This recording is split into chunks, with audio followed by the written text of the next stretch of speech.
Let's give a warm welcome here to Lindsay. Thank you. Okay. Thank you, Adam. I did want to start off this morning by actually taking a moment to say thank you to MedBio Institute and share a little bit of story. I mean, Adam is right. I get very passionate about things. I'm a high visionary, off the charts. I am a registered nurse by trade. I was a labor and delivery nurse for many years. And Rhonda and I are from Eastern Washington. And along the way, I have a cryotherapy-based business, is a core part of our wellness centers in Eastern Washington. And so there's, in about 2018, there was a convention launched for cryotherapy owners because someone realized that in the cryotherapy business, it was a hot mess and it was a wild west. Has anyone in here done cryotherapy? Okay, so when cryotherapy, the businesses started to pop up throughout the US, if you asked one cryo owner to the next how they were running their business or how they were providing their product and their service, it was scary how different it was. And someone saw the vision of the problem of that is it left all of us individual owners vulnerable. If we didn't come together and start to talk about standard of care and create an association and talk about safety, talk about protocols, and embrace individuality, individual unique ways of doing things, but create that community for the owners, that if we didn't create community, it was risking everything for all of us, right? And there was a lot of stories of very scary things happening in the cryo world, like very scary things. Like, I don't know if any of you would have remembered, but Antonio Brown, at the time I think he played for the Raiders, got his feet burnt by cryo. There was a lot of cryotherapy owners doing things very scary. And so that first cryo convention started in 2020, and I went to the first convention. It was very small, probably about this size. But it felt so good to finally just be able to talk real talk. Like, can we just all have real talk? And nobody's judging, but we're all just like, hey, what are you doing? What are you doing? Like, let's all agree it should not be done this way. So fast forward to last year, 2024, I went to the 4th CryoCon. And now I'm one of the founding members of the Cryotherapy Association. And Laura is actually one of the founders that hosts that event, is here to support us. And it was last year at CryoCon that I was walking around being like, you know what? I love this community so much, and this has helped our industry so much because that convention is now huge. It now competes against Dave Asprey's biohacking conference, if you've ever heard of that. It's like becoming at that level. And I was walking around CryoCon last year going, somebody needs to do this for the GLP-1 world. Somebody needs to create community. This is a hot mess. Like, everybody's doing it wild, and there's scary things happening, right? And I just kept blah, blah, blah, blah, blah, blah, blah. I get passionate about things. Well, somebody heard me, and his name is Justin. And I got home from CryoCon, and he texted me. This was February of 24. And he texted me, he said, hey, Linz, I really enjoyed seeing you at CryoCon. He's like, I noticed I kept hearing you talk to everybody about how somebody needs to create community in the GLP-1 world and how scary the wild west is. He's like, why isn't that you? And I said, I'm going to get emotional, but I said, because I suck at events. I'm like, nobody wants me to plan an event. And he said, I know. He goes, him and I are a lot alike. We fly by the seat of our pants. He's like, that's why you need to meet Adam and Christy in MedBio Institute. So I just wanted to share that that's literally why we're all here. I am not, like, I am just doing it the way that we offer GLP-1s. But my story is much more than that. And I've been through the evolution of things like the cryo world when an Antonio Brown gets burnt and it's scary and everyone's doing it differently. And so really what I hope to share with you today is just my perspective that we are building a brand, not protocols. And yes, this is the GLP-1 Summit, but if you're in this room, it just means you want to help people look and feel their best. And so the name might change, but we're all here for the same reason. Can we all agree on that? Thank you. So my next question is, I was on the airplane and I realized I don't have a good show I'm watching right now. So can you all share with me what you're blockbustering right now? Do you guys remember Blockbuster? They're not around anymore, are they? Well, Blockbuster was a giant. They owned an industry when we all had to go get DVDs and buy the $25 DVD. I don't know how you did it on a plane. Did we just not watch movies on a plane? I don't know what happened then. But Blockbuster is a cautionary tale I think that our industry should just consider. And I hope that by the time that I'm done, that you just take that, remember the story of they're holding on to that what they delivered was a product, not a vision or a brand. I actually asked ChatGPT, did anyone even know, was there a palpable mission or a movement or a brand with Blockbuster? Or did consumers just associate it with a DVD? And Chat actually said it was really hard to find the mission statement from old, like, internal language from Blockbuster. But what it could find was only to investor statements. So they never, to the consumer world, really shared a mission, a movement. And what their statement was to be the global leader in rentable home entertainment. Well, if you break that down, rentable home entertainment was a product, a DVD. So they were so focused on the product that their mission was married to the format and the product, not a purpose. They also, when streaming things started to come, they were very resistant. There's a famous story of them being offered to buy what is now Netflix and them laughing them out the door and making fun of them. They were offered $50 million to buy Netflix. Reed Hastings is now worth $5.5 billion. And where's Blockbuster? But you see, Netflix, Reed Hastings in 1997 rented a DVD. And then he was a busy entrepreneur. Who knows how many weeks later he remembered, probably his wife remembered he had a DVD that they were supposed to return. I'm making that up, but I'm assuming. And he got charged a late fee. Now, Reed, actually, it wasn't about the money. He had already built and exited a multi-million-dollar business. But when he was charged the late fee, it wasn't about the money. What he realized was, if that was inconvenient and a poor experience for him, there was probably a lot of other people that didn't like that experience of just trying to have entertainment. So the vision of Netflix was born. And their vision was to entertain the world, however that meant, and for it to be a good experience and it to be convenient. Netflix has gone on to pivot 3 times. They did start with DVDs because that's all there was. In 2007, they were the first to launch streaming. They pivoted again from streaming to content creation. I don't know if you guys have ever heard of shows like Stranger Things or Bridgerton, but do you see that pivot there? They weren't like, we only stream. We don't create movies. Their vision is to entertain the world, however that looks. They pivoted again with 2018 to now. They're creating more international things and even looking into the entertainment that you experience as interactive. And so the difference here is Blockbuster had a CEO and Netflix had a visionary. Blockbuster had DVDs and Netflix had a mission. And in a world that changes fast, mission always wins. Your GLP-1 clinic isn't here to inject semaglutide. That is not what you are delivering. So what I want to take you through today is, are you running your business like a Blockbuster, or do you want to be Netflix? And this really came to me and it hit me hard. You're not building a drug company. This is the GLP-1 summit, but we're not pharmacies, right? That's just a tool that we use to provide transformation for clients in their health and wellness.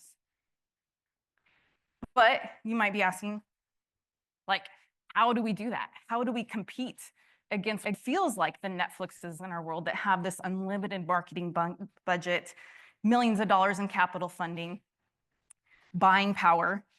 This picture on the left here is, I texted to Rhonda last week. I was in Dallas out on a walk before a conference we were at. And I looked up and there's this Fridays banner right in my face. And I'm like, if this is not an example of what we're facing right now, right? Here I am, a little mom and pop shop in Tri-Cities, Washington, and in downtown Dallas.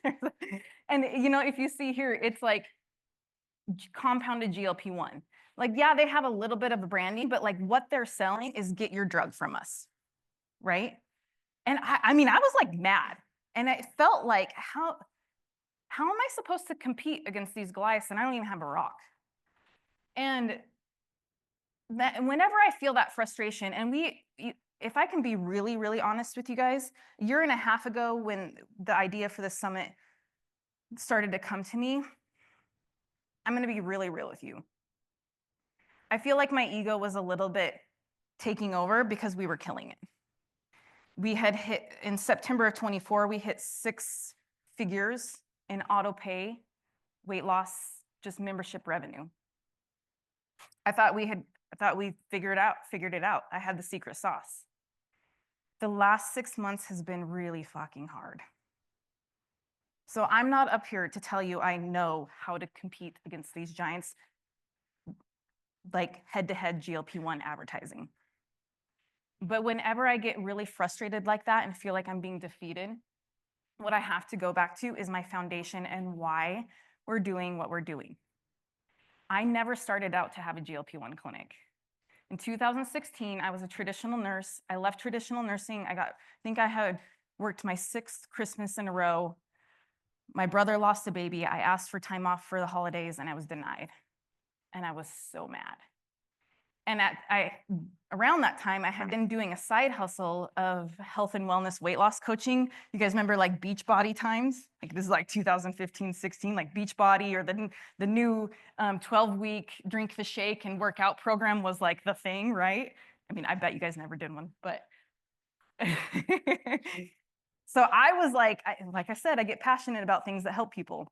So even though I was a labor nurse, on the side, I was selling, like I had done a cleanse and done the workouts and it had really helped me. So on the side hustle, I was like telling everyone and their mother building a network marketing business that was based around helping people lose weight.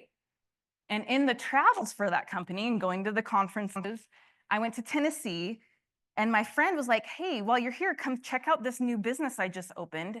I don't even remember, it was down in, I think it was like, it wasn't Knoxville, it was somewhere down there. But anyways, like it was a kind of a small area. Like it wasn't like downtown Austin or anything like that. Or like, anyways, Nashville, that's the word I'm trying to think of. And he had opened just in this little strip mall, he'd opened this weight loss business, or no, body sculpting business with a red light machine. And I was like, red light? What the heck is that? I'm like, I'm a nurse. I'm in the business of weight loss. What the heck is red light? And so I learned about red light. And this was 2015, I believe, or 16. And I could not stop obsessing. The more I learned about it, the more I was like, why is nobody talking about this? What the heck? And I started to have a vision. And I was like, this is really interesting because I also was transitioning out of the hospital into a med spa because I thought I'm really liking helping people look good, feel good, and I could keep my traditional RN license in a med spa. So I was like, that's a perfect fit. Well, I will tell you guys, when I went into the med spa as an employee, I did not align. And it did not sit well with me, this kind of like who's who, and only the people that had a lot of money at the time had access to those kind of services. It really bothered me that it felt like there was a gap. It also bothered me that it seemed like the med spa, this is 2016, so Botox was really kind of like the main offer, laser hair removal was huge, but it really bothered me that they kind of like, they treated people different based on how much money they had. It didn't sit well with me. I ended up getting fired. Technically let go. Weird. I didn't like it. So lesson, when you have an employee that seems to be resistant and doesn't really like everything you're doing, let them go. They don't. I didn't. I wasn't aligned. And I tried, I pretended, I thought I was showing up every day. Like, I thought I was a great employee. And when she let me go, she sat me down and she said, there's nothing wrong with you, but you're just not aligned and it's obvious. She's like, all you talk about is red light and diet and nutrition, and that's not what we offer. She was right. So what did I do? I was like, well, fine.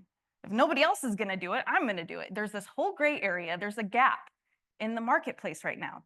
You're either sick in the hospital and they're giving you a prescription, or you're vain and getting beauty products that make you look like a certain way. There is this whole in between, especially when I was coaching people through weight loss. I was like, People want to look good to feel good. And there's this whole range of in between of this blend of services that nobody is addressing. So that's how I launched Sculpt Weight Loss. I had an idea, it was my own perspective, but I didn't want to do it how anyone else did it. Yes, there was red light on the market. Yes, if I said red light in 2016, people thought I meant Christmas lights. I did not care. I actually wanted people to think I was batshit crazy because I was. I mean, think about it, like a trade doesn't, you leave a safe, right? Safety, comfort of a job. It's 2016, nobody knows what red light is yet. They think it's witchcraft. And I go with no business background and open a business, a brick and mortar, take on a lease, equipment, all the things. And I call the business Sculpt Weight Loss. It's red light. Who said I could call it weight loss? I did, because I knew what I was going to deliver was the passion and the motivation and the accountability for clients to get results. I took that red light machine and I demanded that if you were my client, you were going to get results. The red light sculpting was just a bonus if you got to lose the weight from where you wanted. But I was going to hold you accountable. You had to come in every 4 treatments and do a body scan. While you were on your red light treatment, you had to listen to brain tap, because I knew that if you didn't believe it would work, you were right. If you don't believe it's not going to work, or if you believe it's not going to work, you're right. So I talked to my clients about that. Now, fast forward, in 2024, we have 35 plus services, doing multiple 7 figures, and 2 locations in Eastern Washington where it's last to trend. But it was really, even though we're bigger now and offer so many other things, it really was that first year of only having 1 used red light machine that I bought for $9,994 on a $10,000 credit card. That was all the money I had. I had $6 for marketing. But so my business is taking care of people and demanding results. So what I want to share, like what I'm pointing out here, is it's okay to demand results from your clients. It's okay to say, what you're paying me for is accountability. What you're paying me for is what these giants online don't provide you. They're providing you a prescription. They don't care if you get results. We do things differently here. Now, and we lead with vision. This is from our website, sculpttricities.com or sculptwellness.com. And about our mission statement is right there. Sculpt Wellness strives to improve quality of life for individuals motivated to look and feel better. We do this through innovative, non-invasive technology and an encouraging atmosphere. In 20 years from now, that could and probably still will be our mission statement. Do you think in 20 years from now, how we deliver the results will have changed? So what I want to do today is help you avoid getting distracted by what everyone else is doing. Because I am so tired of finally making it to the rooms as a nurse that had no business background and having a lot of imposter syndrome. It meant a lot to me to finally be able to even afford masterminds and to get in conferences where I was actually in the room with other providers and MDs and feeling like I probably don't fit in, but at least I'm here. You know, I'm kind of starting to make it. And what really I'm kind of just over is providers coming to conferences saying they want to grow their business, and all they do is sword fight over fucking protocols. You guys are not selling protocols. You should not be worried about how everyone else is doing. And I'm sorry if I'm getting pissed off right now, but I get pissed off. Because you all are way smarter than me. You all know way more about peptides than I do. I mean, my first piece of advice is find a Rhonda. Right? Like that was the best thing I ever did. I don't know I couldn't get up here and repeat 1 sentence she said about peptides. Yes, I'm a nurse and I get it, but I speak in layman's terms. You guys, do you understand that? Like you should not be worried even how I provide our GLP-1 program. I am not you. You don't want to be me. We don't want to be each other. I want you to focus on your mission, aligning to you, your foundation over the fad, and strategic discernment. We almost did not launch our GLP-1 program in 2022 because I didn't want to. I didn't want to go back to just, I knew once you say weight loss that it takes over, and I didn't like it. We had worked so hard to bring on those 35 other wellness services and change our name from Sculpt Weight Loss to Sculpt Wellness. I didn't want to just be weight loss. Rhonda came to me and said, hey, there's a peptide. I really think we should learn about it. This was January of 2022. And she said, it helps with inflammation. She said, I know it's being studied for anti-dementia and brain health. She said, and it helps people lose weight, supposedly. And so we went, and I was like, we are not doing weight loss again. Like, we are not, our brand is not that. And she said, but think about it, Linz.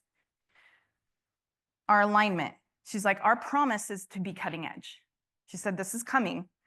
And the thing is, our clients that come in and do cryo and sauna and are doing the diet and exercise, killing themselves in Orange Theory, are women. Even if I'm helping get their hormones in check, they still can't lose the weight. There's metabolic syndrome happening, and I think this is the answer. I said, shit, you're right. Okay, let's go. But I trusted her. And I became the guinea pig. So what we did is we started with what's our mission, is to help people have cutting edge technology that we believe is natural. It aligned with our values because we had the foundation of, we knew we were going to do it right. We weren't just going to, we had that foundation of how you help people lose weight, right? You hold them accountable, they're measuring their body composition, all the things that Rhonda went over yesterday. We really didn't have a model to follow. Nobody else that we knew was doing it yet. And so we didn't have to really struggle with the comparison yet. But we really went through that discernment of how are we going to do this right? And so that's what I want you to think about as you're having to, because now we're at a place where it seems like the veterinarians are going to start handing out GLP-1s.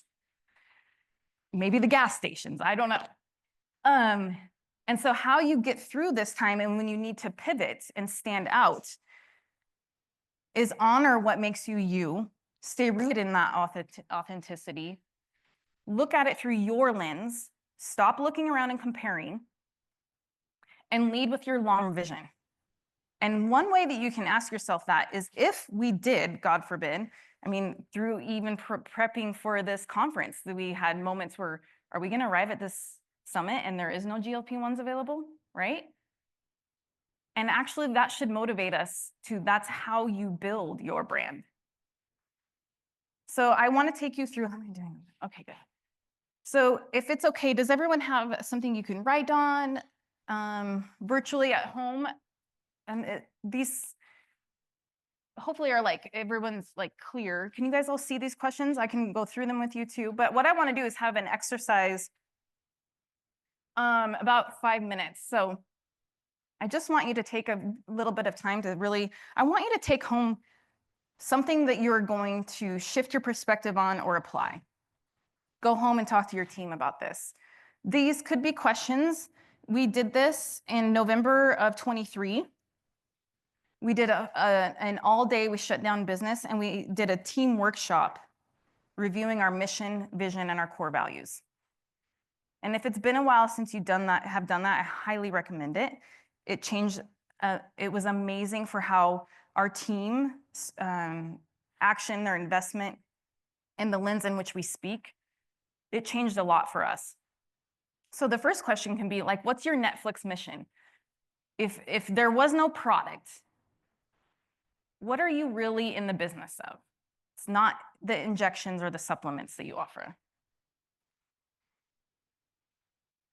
Another way you can think about it is, what gap are you filling that no one else is doing it the proprietary way that you do it? What makes you unique?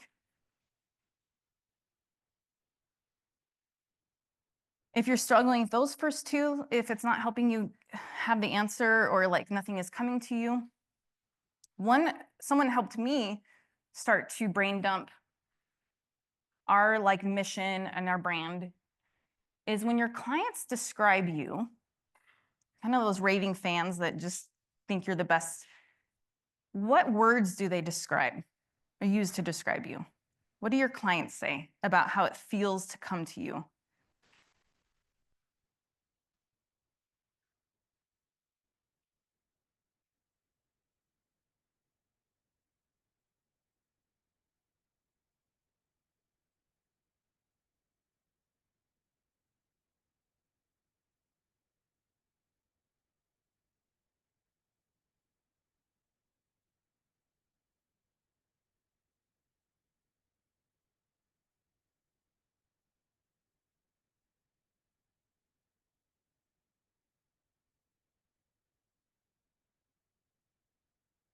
and start to think about what do your clients actually want? What's the outcome they really want? How do they want to feel?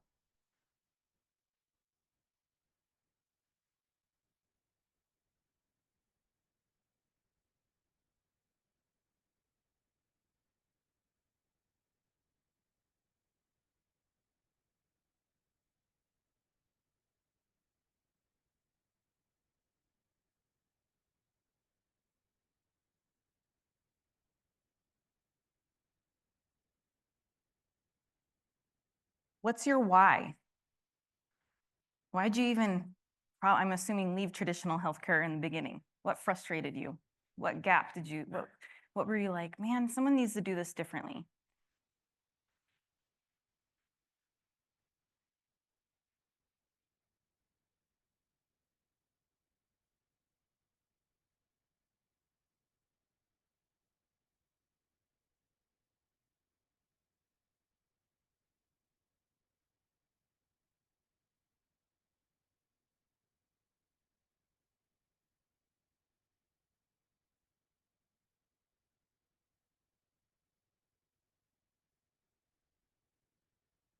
Who in here already has their core values listed?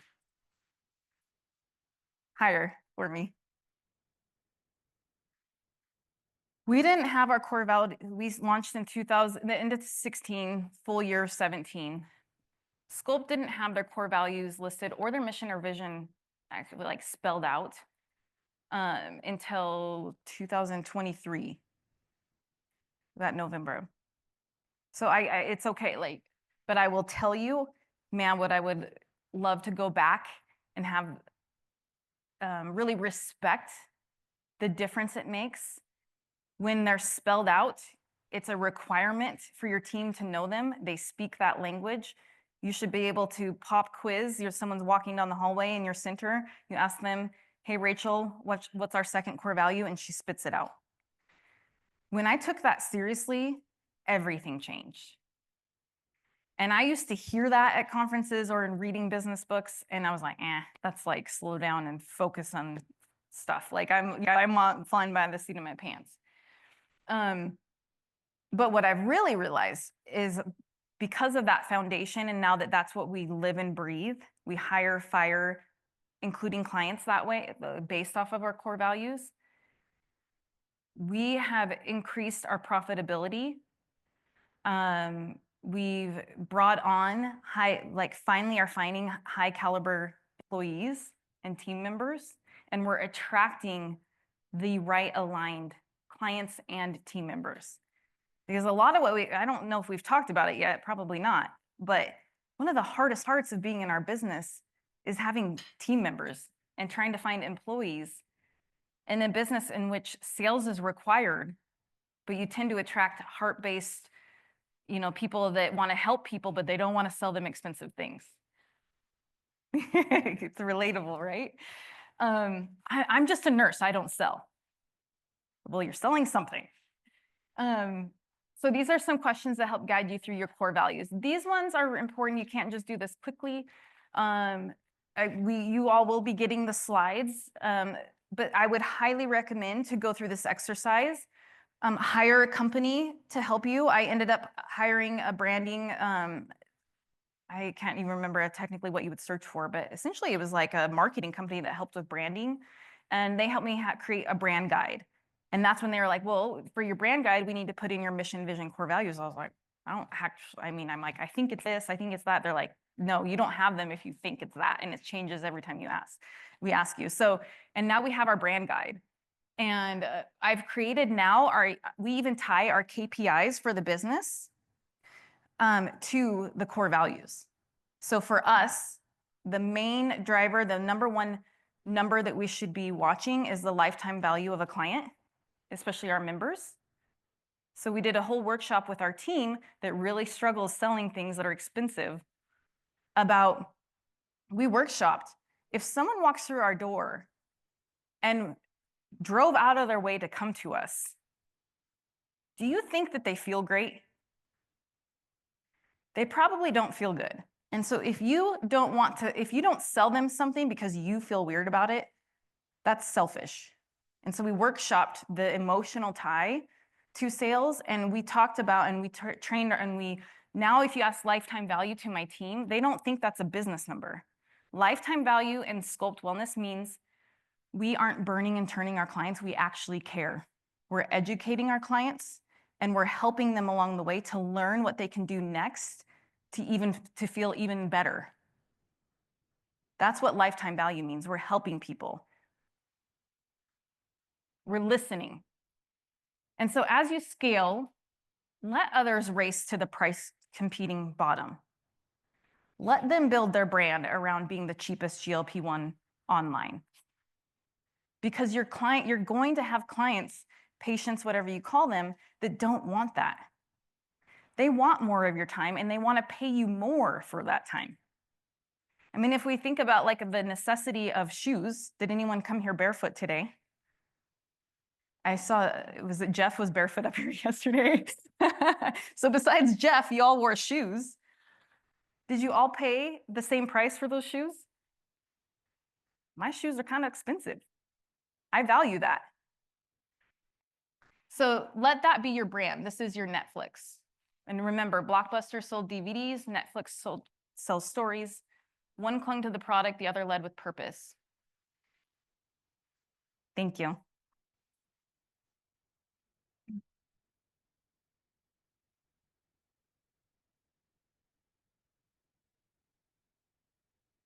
Is that a good time?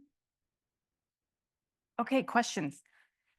I couldn't remember what time I was supposed to end, so I felt like I kind of rushed a bit. Okay. Any questions?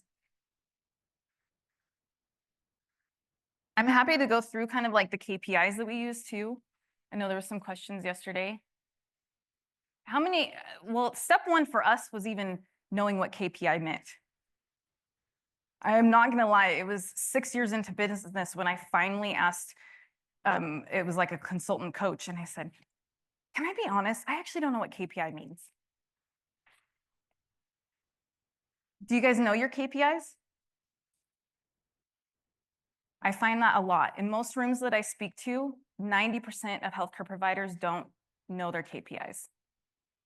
So if that's one takeaway, go home and obsess over figuring out what KPI is and what your top, even if you just focus on one, but you should know your top 3 KPIs. Question? Yeah, excuse me, it's loud. When you have a new client or patient come in, do you, besides selling them the vision of what you're doing, what's the financial aspect of it? Do you give them a subscription model? Yeah. So we primarily, we've tried it all. It's been 8 years going into 9. We really have tried it all. What I have found, our culture, and probably because of the heart and the vision that I have, we are a membership-based model. 80% of our revenue comes from our members. 60% of our members are the ones that purchase the things outside, like the upsell things, the single individual things. And so, and over time, and part of the reason the last 6 months has been very, very challenging for Sculpt is that I had listened to what everyone else said I should do, and I had brought on a consultant, and it works for their other businesses they consult. I'd paid this consultant a lot of money, and they told me that I should start to transition away from the membership model and sell high ticket packages, and that we needed to stop having Rhonda do the sales and free her up and scale her time, and that an entry-level person should do the sales. It's actually really good advice for the right business that fits your model, and maybe that's your model. It was catastrophic for my business the last 6 months. So we're going back to the membership. So the lesson is that you really need to figure out what works for you. My team and our culture sells memberships. They don't even think it's selling. They're just excited to get you onto our membership and that you're going to become part of our family. So it's easy for them. When it came to high ticket things, they're, like I said, they're like, oh, it's $3,000. And oh my gosh, what if they, like blah, blah, blah. And that bleeds through, right? In Dallas last week, when I took a picture of that billboard, we sat at a round table with a business in Seattle that doesn't even have a membership, and he's killing it. And the idea of a membership made him want to puke, and he's like, my team would hate that. So you have to do what works for you. and just focus on that and start tracking it. And now what we obsess over is we watch our memberships, the lifetime value of them. We watch, which means like, are we only selling them the membership and we're not listening to them and interacting with them in a way that when they come in, we're asking what else is going on and what else they could benefit from? So we really focus on the members are aware of what else we offer. And the KPI we attach to that is lifetime value. And then our main KPI is how many members do we have and how many new people each week are coming in the door to even learn about our memberships. Does that help? Does that answer? Yeah. But what's your slots for, sorry, it's kind of a simple question, but how do you time slot for new patients versus existing patients? Because Good there's question. so much Yeah. to talk about and you don't want to leave things out. So how does that work in your clinic? Great question. Actually, for a weight loss consult, it's 45 minutes, or is it an hour now, Rhonda, with the Fit 3D, technically? Yeah, so we ask them to come in. The first 15 minutes is for them to do their body scan, because we want to start off the consult with their unique body composition to guide the consultation. And then we account for another 45 minutes we block off for that consult. We're working right now on scaling that it's not just Rhonda like having to dump everything on them in 45 minutes, that there's kind of, you know, that she's really just answering what are medical questions and then training other team, we call them coaches now, training them how to talk about the things that she wants everyone to know is what we're focusing on. What is it that Rhonda wants every single person to know? Those are the things she should not be saying. Those are the things that your entry-level people should be saying. And save her time. We're trying to get her time down to 15 minutes with the client, but the client gets an hour. So that's how we kind of look at it. I don't know, not everyone has supportive staff like that, but we hire, they don't have to have a degree in anything, and we train them to be wellness coaches and her supportive staff. It's a good question. Lindsay, Yeah. congratulations on your business, and I Thank you. applaud your bravery to step out of, Thank you. traditional stuff. I'm infamously a late adopter, so just looking at the market right now, Yeah. going back to your Netflix kind of analogy. When I think back to Blockbuster, Netflix, there's people that like to go touch, like me. I like to go touch stuff, and then now there's no more Blockbuster, so you have to go I online. know. As I get spammed by skinny you and hims and hers, and Mhm. me being a late adopter, thinking about what does the market dictate that people actually want with the Grubhub and the Yeah. everything at your fingertips right now. How do you compete with something like that? Isn't that funny? The whole time I was really reflecting on planning for this presentation and changed my slides 500 times last night. 600. Poor Adam. Thank you. Is that's what I was, it's like a, would the word be dichotomy of like, the actually we're, Netflix became the online giants that we're all frustrated with, right? But there's still a lesson in that. And actually, what I was reading about is Netflix it was in the news the last 24 hours, or 2 to 4 days actually, is that Netflix just released internally to their team the vision that they're going to become a $1 trillion company. And they're not going to do it from what they're doing now. They actually plan on becoming interactive. And it won't necessarily be in person, but that touch and feel, bringing that back. So with the gaming and things like that. And so I think to answer your question, I love, you're actually not late to the game. I think this industry has just begun. And I think that at least you're able to come in at a point where you're not blindsided by everything that's happening. Like, it's been really hard for us to pivot and adapt. When we built the foundation of we were the only ones doing it in town for a year and a half, it got a little easy and we got a little comfortable. And it's been hard for me to have to pivot. I'm not happy about it. When I see those hers and hims and we get daily calls from, I got it for $99 from Moki, and having to face the fact of, we want to convince those clients that they shouldn't want that, but the thing is they do. The clients that go do that, they do want that. So what we've really been sitting with is how do we talk to the consumer that wants the touch, that wants the other things? What are the things they're saying? What are the words they use? And the words that they use are, I want to get rid of my minnow belly and lose the weight. I'm losing the weight, but I don't like how my skin is getting loose. I'm losing the weight, but I can't get an answer from this online place I'm getting the drug from. They want to charge me $300 to talk to somebody. So we're listening to the people that are getting it online and cheap. We're listening to the problems they still have. And then we're really loving on and spending and really hyper focusing on the clients that know they could get it cheap online, but they're still coming to us. Why?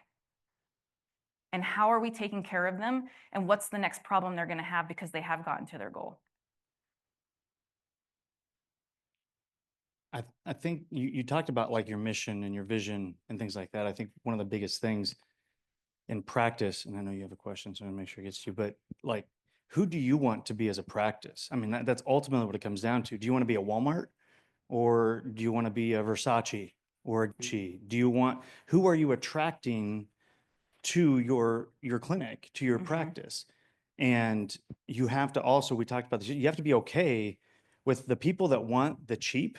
Let them take the cheap, because what they aren't getting is you. They're not getting the details. And if people say, well, I can go here, you absolutely can. But this is what you won't get there. Yeah. And you need to be okay with letting them know that as well. Yeah. And I'll just share with you guys all, I'll trademark it tonight, but it's fine. I just keep thinking about this thought. What if everyone does get cheap online?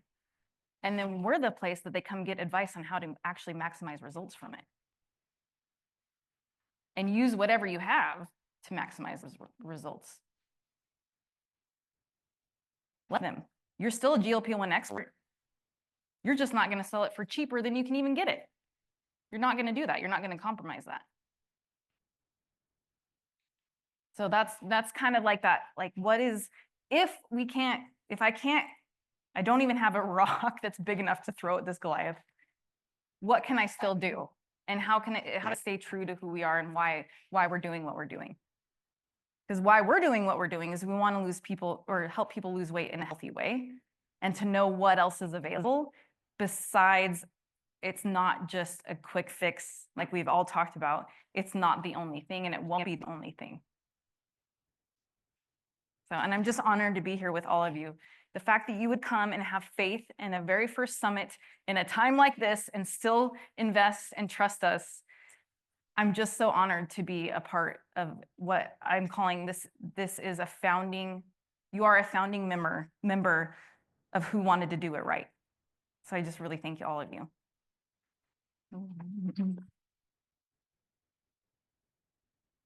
I see Vince staring at me. That's that. Yeah. Sorry, I still No, have a it's good. question. So I loved your talk. Thank you. It Thank really you. resonates with me, and I'm Good. big on mission, vision, values, and really just providing value. And so thank you for that. You're welcome. I loved your lifetime value KPI. I struggle to, even again, backgrounds, nursing, no Okay. business license. I'm a nurse practitioner, and so opening up a business, it's kind of like, what are we doing? And you learn a lot of things the hard way. Right. But it's so hard to push sales. And it's like, well, I can't just push and sell whatever you want. But really, it's like, okay, we're providing value, we're providing benefit. So when you're tracking the KPI for lifetime value, are you still looking at total investment? What's the number that you're actually tracking? Total investment. Yeah. I can get too deep in the weeds, and I've learned that I need to stop getting so like down the rabbit hole too much, and to let the whole number, just to trust the whole number. Like because even the memberships, what I learned is that I was focusing too much I was getting too data analytical, and I was worried about like how many weight loss, how many wellness, how many ongoing Rhonda management care. And what I realized is it doesn't matter. Like however that mix is mixed, we just need to focus on memberships. And because I have spent, I get in the cave and like my family's like, are you gonna like leave your computer and 2 days later I haven't showered and I'm in the weeds and all the data. So you can get too focused, and sometimes you do need to just zoom out and let it, whatever it is, let it be. But then you can go back, and if you want to do like that can also guide you.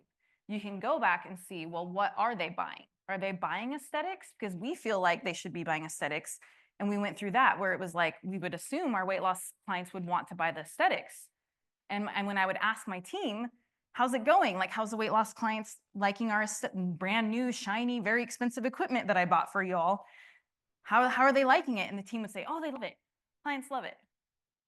Well, then I went and ran the numbers, and we weren't selling anything to our weight loss members with those new shiny equipment. So I let the data, like those numbers, guide me in how I'm leading the team and like the membership bonuses or pricing we're putting out. But I let the global number be the KPI for the unit, the company as a whole. Real quick, could you share what you talked about your 3 KPIs? Yes. So our top one is revenue from memberships, which breaks then number of members. So like how many humans are on a membership. And then the third one is how many new clients per week come in the door, and we want it to be at least 10. So for our business, yeah, each location. And then I'm guessing you take those and then you break them down as to Yeah, how you right. fill those. Like, so the new leads, that's Vince is coming up perfectly to, so that guides when if our word of mouth is not providing that 10 a week we need, that's when we start to put more money into marketing. If we're getting inundated and we're actually having 20 and it's too much and my team's imploding, we stop paid marketing and go with the word of mouth and let that be, we like that 10 to 15 is our sweet spot. Yeah. Okay. Thanks, guys. Oh, yeah.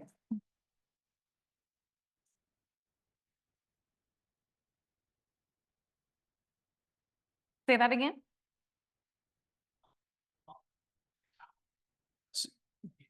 So what Oh, Vince is asking on Any that, new body that's never been in before. for those that are online don't care. that couldn't hear, Yeah. so he was asking about those 10 to 15, are those just prospects or are those actually cash pay patients? Yeah. So we're not eventually as we evolve, we will start to like require, that so many convert to cash paying. But right now, all we're focused on is that we have the opportunity to talk to 10 brand new people that have never been in before. But then I've also heard that Rhonda has like an 80% close rate. Right. So if we take 10, so 8 people are taking. And we that's threw pretty out good. that we went back to, they now sit with Rhonda. For because we went from an 86% conversion with Rhonda. The last 6 months, it plummeted to 24%. Have you ever thought, and this, I'm not going to get, That's Vince is probably going to talk about this, which I know he's going to talk about this, but have you ever thought about not necessarily hiring like your closer or your case manager or your patient liaison, whoever that may be, whatever you want to name it, is not medically trained, but they're trained in sales? Why don't we think about that in practice? Because ultimately, we are always selling something. People, like, when you think about somebody walking and they have something going on, everybody wants to buy, but nobody wants to be sold. So, like, what are you doing and how are you promoting what you are by your vision, by your mission, by what you're saying, how directing conversations to sell people without selling them? That's ultimately the goal that you want to get to. And I think Rhonda is like queen of that. I mean, she's got it down. And so are you, by the way, because right now you're not selling anything, but you just sold this whole room, everything that you do. But that's ultimately what we're looking for. So Lindsay, thank you so much. We're different people, Rhonda and I. Like, she sells by, this is what you want. You qualify. Do you really want it? Do you want it or not? I mean, tell me what. And then I'm like, what you really want. Let's talk about mean, your why. Let's cry together. Everybody's got their own, right? They won't even let me do consults anymore. I'm kicked out. All right, Lindsay, thank you so much. Let's give her a round of applause.